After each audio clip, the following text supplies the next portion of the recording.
Ladies and gentlemen, please help me welcome Jahana Hayes.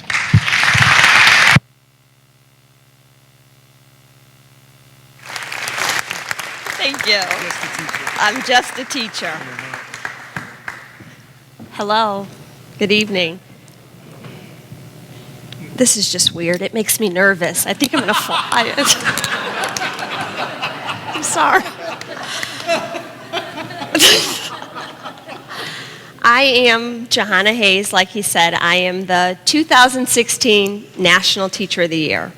And I don't think I'm ever going to get used to saying that or living this life. A little bit about myself, not because I'm so self-absorbed that I want to keep talking about myself, but just because that's the one I know. And as a teacher, I constantly ask myself, what can I do to be better? I can't change every person that comes through my door, so the one I have control over is me. Like you heard, I grew up in Waterbury, Connecticut. I actually teach in the same district that I grew up in. I was a really good student. I enjoyed school. It was a safe place for me. I have one brother. He and I were raised by my mother, and she was an excellent mother until she wasn't. At which point, we went to live with my grandmother. My mother was struggling with addiction, and we had a lot of different challenges. And my grandmother took my brother and I to live with her, and my 3 cousins lived there. And we really became a part of our community. I did well in school, like I said, and in high school, I got pregnant at 17, which at the time didn't seem like a really big deal because my mother and my grandmother had also gotten pregnant at 17. I worked for a few years, kind of living, doing life, and I always knew I wanted to be a teacher.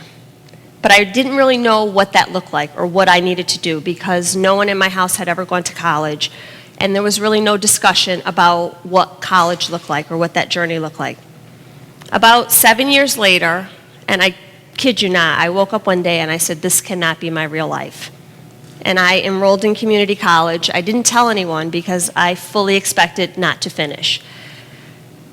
And I finished, went on and got my bachelor's degree, went on and got a master's degree, went on and got a graduate degree. I tell you this because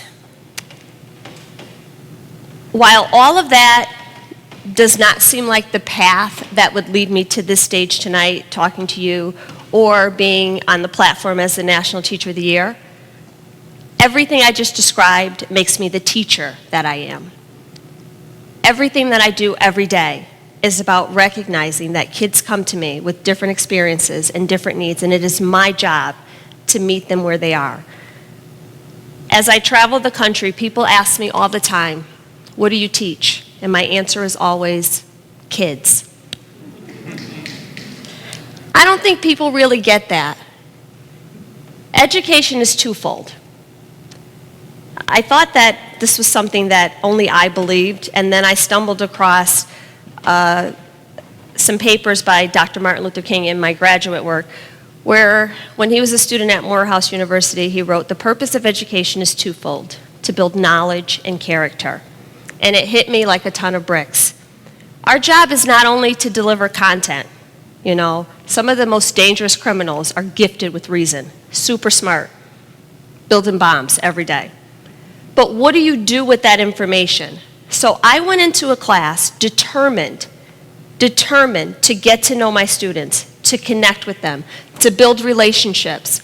If you ever question the work that you do or the impact that you make, I can guarantee you that there's a kid in your room and the only information they're getting about school is from you. I was that kid. We didn't have those conversations at home. I knew I wanted to go to school. I didn't really know what that looked like. I knew I wanted to go to college. I didn't have anyone to discuss that with. Don't get me wrong, my grandmother was an excellent provider. She was a terrific grandmother. My home life was stable. She could cook anything without a cookbook. But the conversations we had about school, 2 things she said. don't let the school call here, and don't fail a class. End of discussion. All 5 of us knew what that meant, and the school never called home, and we never failed a class. But now what? So I go into my class, and I become a teacher, and I'm so excited because this is all I ever wanted to do. And the first couple years, I really focused on memorizing content, being a good teacher. I teach history. And I came into a department there were 14 teachers in my department. I was the only female. All men. We ate lunch together every day. All they wanted to talk about was the Constitution and Reconstruction. Like, that's all we ever talked about. And I was like, I'm not that smart. I'm not that kind of history teacher. So I really started to make an effort to get to know my students, because I remember myself as a kid knowing that I wanted to be a teacher, but not seeing myself represented at all in the faculty. Not much has changed 15 years later. At my school, I am one of 123 certified professional staff for minorities. I remember growing up thinking, if you have to see it to be it, then there must not be a place in education for me. Anyone in this room who thinks that education ends in your classroom is sorely mistaken. It is a shared responsibility. I started to try to convince students that they had a role in their own education, that they were not just passive receivers, but active participants.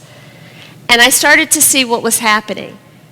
I started to go out into the community where I live and convince parents to join me as a partner in their child's education. And I started to see some changes. It's interesting because this journey as the National Teacher of the Year has really forced me to reflect on my own practices. And I realized that over the last decade, I've done some really good stuff. When you're in it as teachers, we never look for recognition, you just do it. You do the work that needs to be done. But I realized that I've been doing this all along. For the last decade, we've spent so much time trying to remind ourselves not to leave any kid behind that we've forgotten how to intrinsically motivate kids to move forward. We forgot to show them that they have value, they have worth, no matter where they come from or who they are. And I don't even know what the word is. When I went into this as Teacher of the Year, I thought all we were going to talk about was education and teaching strategies and differentiation, some of the things I do. And I realized very quickly that it was about me, the person, my whole life, and I was not comfortable with that. But then something started to happen. My kids started to take ownership of who they were and their education. My whole raggedy, messed up journey was encouraging them that they were okay, exactly as they were, and what they had to do was harness their gifts. And then I got the clever idea, this is the teacher in me, I started to convince them that now they had an obligation, almost a responsibility, to invest in their communities and help out. And I see this coming back twofold.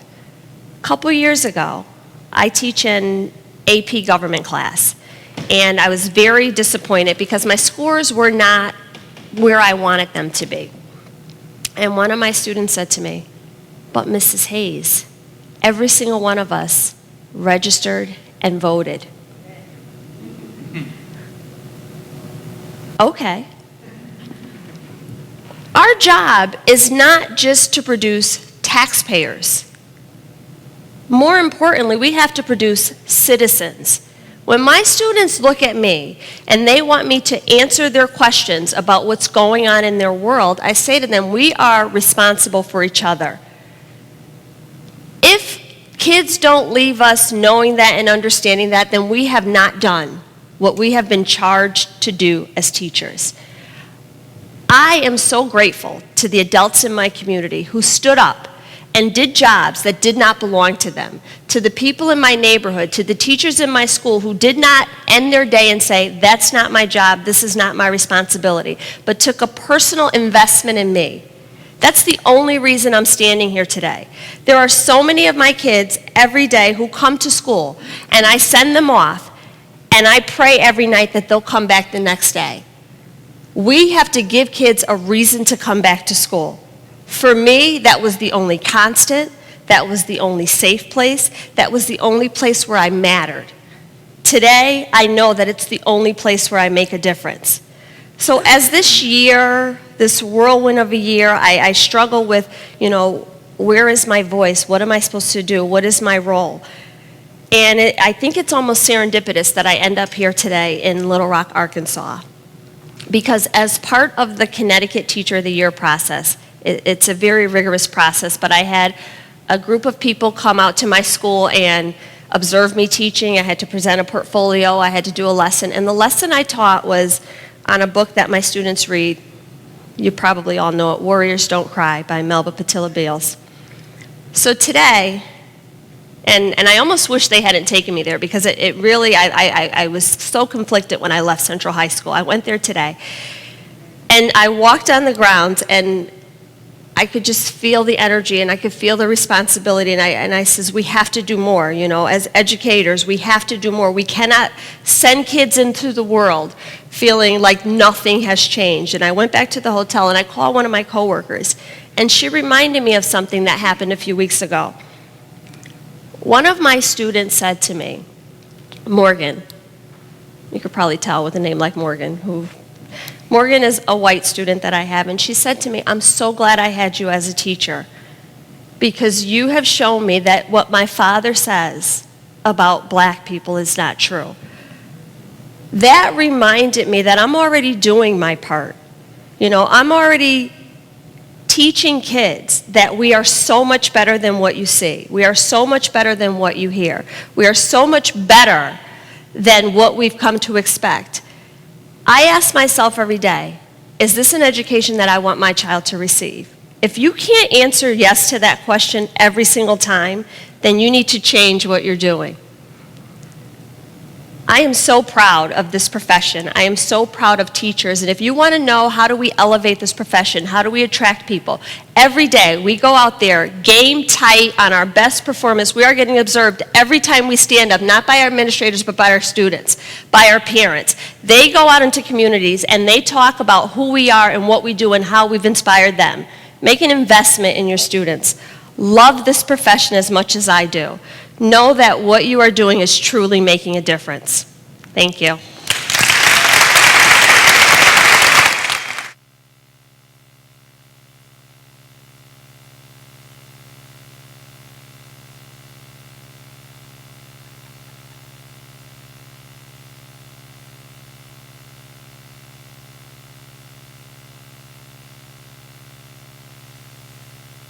Done, but I'm watching the clock and I don't want them to give me the hook, but but really, I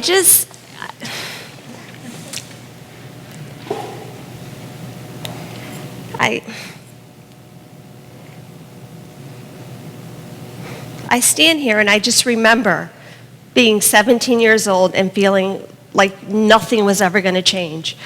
I remember going home and wanting an education so badly and talking to my grandmother and her telling me, you need to get a job. And there are so many of your kids who are going home and having those same conversations and it's a one-way conversation. You have to be the other end of that dialogue. You cannot assume that the parents are taking care of it or it's someone else's responsibility. I'm sure my grandmother wanted to do better, but that was as good as it got. That was all she knew. She felt like that she was providing for us. We went to school every day with a hot breakfast. We came home, she took care of the house, and she was an amazing provider. But she didn't feel equipped to be an advocate for our education. And I see so many kids, and I think that's how I've connected with my parents because I remind them that it's okay. It's okay that you don't know everything about education. The beautiful thing is that we're going to work together and get this done. We're going to work together and get this right. And I care about your child just as much as you do. And when we talk about, the last decade where people have been bashing this profession and bashing education, We have a tremendous opportunity. I know I do. Like I have been propelled into a trajectory where I am on a platform and I have a stage and a voice to tell people what you hear is not all education is about. You know, for the 95 things that are going wrong, there's 5 things that are going really, really right. And I'm the product of that. You know, and if you ever feel like, you know, this isn't working, this is helpless, don't wait for policy or legislation or someone else, the next big idea to fix education. You know, I say to myself all the time, and I say to my students, a flood is just a million tiny drops. You know, do your part. Don't wait for the law to change or education to change. In my district, I said to them, I have a problem with the fact that we have 4 minority educators in a building with 123 certified professional staff. And my superintendent says, I'm not really sure what we can do. I went online. I applied for a state grant, secured $75,000 for my district to start a program to engage kids in teaching as a career. Don't wait for somebody to do it. Be the change you wish to see. Like, I think I'm in a very unique position because I get to see in real time the impact of the work that I've done.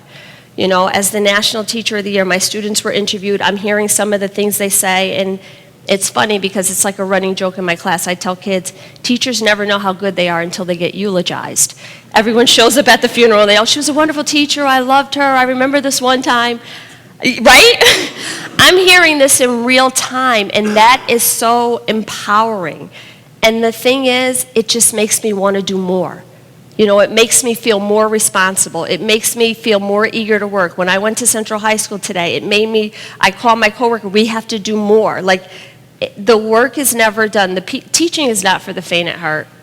If you're looking for, I think we started with summers off, you're in the wrong profession. I haven't had a day off since like April. Seriously, there are no summers off in this profession, you already know. But kids, I don't even know if rely is the right word or depend. Like, I was inextricably connected to my teachers because I saw them as the path that was going to get me out of Building 9 in that housing project. So if you ever question the work that you do, you know, if you have a new teacher coming in, show them what's wonderful, what's amazing, what's great, what's good about this profession, because we are change agents. We are the promise of the future. We are the next big thing, you know, so thank you for the work that you do. Thank you for having me here. I am so grateful to be counted among such a noble profession.